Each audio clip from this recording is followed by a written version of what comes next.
Welcome to DEFENZ, the Smart Lawyer's Way.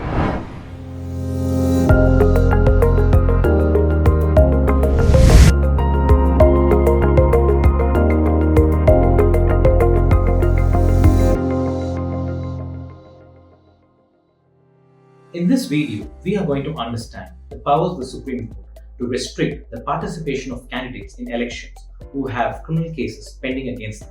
Additionally, we will understand if the Supreme Court can make laws to disqualify a member of parliament exceeding Article 102 of the Indian Constitution. We will be using the case of Rambabu Singh Thakur vs. Sunil Arora to better understand the legal position in this matter. Let us move on to the facts of this case. The present case is connected to the concept that emphasizes on the decriminalisation of politics in India. This is a contempt petition that focuses on the disregard of directions issued by the Supreme Court in the case of Public Interest Foundation and others versus Union of India. This case was also popularly known as the electoral disqualification case. In this case, public interest litigations were filed with the intention of securing instructions from the Supreme Court to prohibit candidates with criminal cases pending against them in running from elections. Now we shall see the arguments put forth by the petitioner.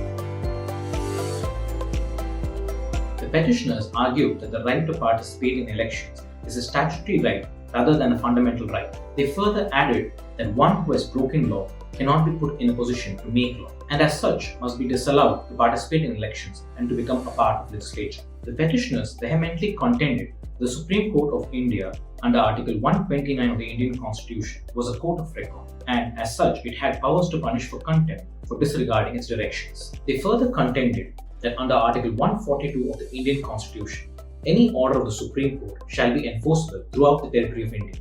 Now, let us see the precedents used by the petitioners to support their arguments.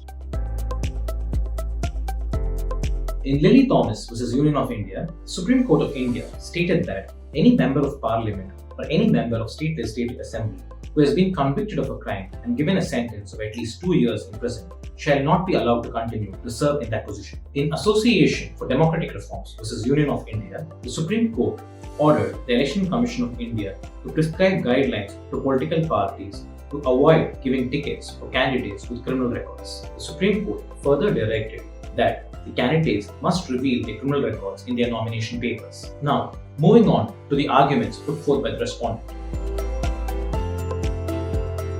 The counsel for the respondent placed great emphasis on the doctrine of division of powers and argued that it formed the basic structure of the Indian Constitution. They further argued that only legislature had rule-making authority and the basic structure doctrine would be threatened by judicial intervention. The counsel further reiterated that the Supreme Court does not have authority to add words to existing laws under Article 142 of the Indian Constitution. The counsel for the defendant further placed emphasis on the premise that no one is guilty until they are so convicted by a competent court of law. Now, we shall see the judgment taken by the Supreme Court in this matter. The court had already issued a 5-point guideline in the case of Public Interest Foundation and others versus Union of India to tackle criminalisation of politics. Since this is a contempt petition, the Supreme Court bench of S. Bhatt and R.F. Nariman issued a further 6 additional guidelines in this case. They exercised the powers of the Supreme Court under Article 129 and Article 142 to provide the following guidelines. Number 1. The Supreme Court mandated every political party, both at the centre and the state level, to upload information of their candidates with criminal cases and to specify reasons for their appointment who are people having no criminal background. Number 2. The reason given for their appointment should include their accomplishments and credentials. Number 3.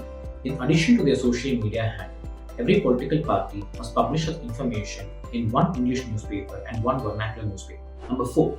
Such information of criminal records must be published within 48 hours of being elected or before 2 weeks of filing of nomination, whichever comes early. Number 5. The concerned political party must submit a compliance report before the Election Commission of India within 72 hours of the selection of a candidate. Number 6. In case there is no compliance by a political party, it would be the duty of the Election Commission to bring it to the notice of the Supreme Court and make it punishable under Article 129 of the Indian Constitution. The court further reiterated that it does not have authority to add or make laws in this matter, as it would be violative of the principle of division of powers. However, it would resort to issuing guidelines to create mindfulness among citizens and to create pressure on political parties to choose good candidates. A brief summary of the key legal takeaways are as follows.